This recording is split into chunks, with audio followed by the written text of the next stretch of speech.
وضرب الله مثلا للذين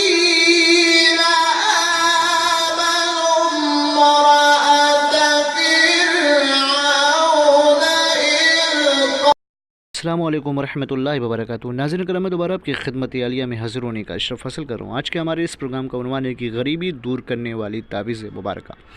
لیکن اس سے پہلے کہ اس عمل کے بارے میں آپ کی خدمت عالیہ میں کچھ عرض کروں، گزارش کرتا ہوں کہ ناظرین محترم یاد رکھیں، ہمارے جتنے بھی عملیات ہوتے ہیں وہ صرف اور صرف جائز مقاصد کے لیے ہوتے ہیں۔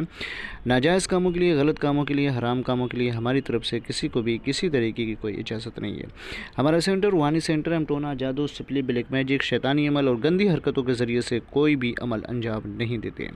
ناظرین محترم، اگر آپ یہ چاہتے ہیں کہ آپ کی زندگی میں برکتیں نازل ہوں، آپ کی زندگی میں رحمت الہی شامل حال ہو، آپ جس فیلڈ میں جانا چاہیں تو اس فیلڈ میں آپ کامیاب ہوں، کامران ہوں۔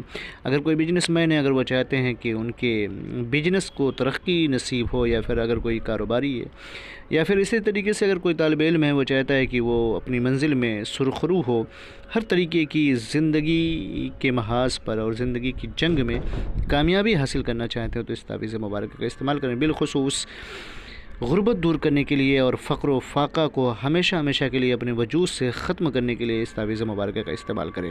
لیکن ناظرین محترم یاد رکھیں، اس کا مطلب یہ نہیں کہ تعویذ مبارکہ کو بنائیں اور اپنی جیب میں رکھ لیں اور کام دھام کرنا بند کر دیں۔ نہیں، آپ محنت شاقہ کریں، آپ محنت کریں اور محنت کے ساتھ ساتھ اس تعویذ مبارکہ سے وابستگی پیدا کریں۔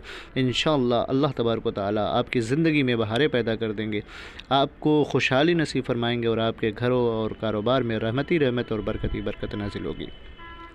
اس کا استعمال کریں، بہت ہی مجرب بزرگوں کا دیا ہوا اور بزرگوں کا یہ بہت ہی قدیم تحفہ ہے جو میں آپ کی خدمت عالیہ میں پیش کر رہا ہوں۔ اس کا استعمال کریں، اور اگر آپ یہ چاہتے ہیں کہ میں اجازت دوں تو شرط اول یہ ہے کہ کمنٹ میں جا کر کے یا اللہ یا محمد لکھ دیں، ہماری طرف سے آپ کو اجازت مل جائیں گی۔ انشاءاللہ پھر ملتے ہیں دوسری نشست میں، تب تک کے لیے خدا حافظ، اللہ حافظ، السلام علیکم ورحمۃ اللہ وبرکاتہ۔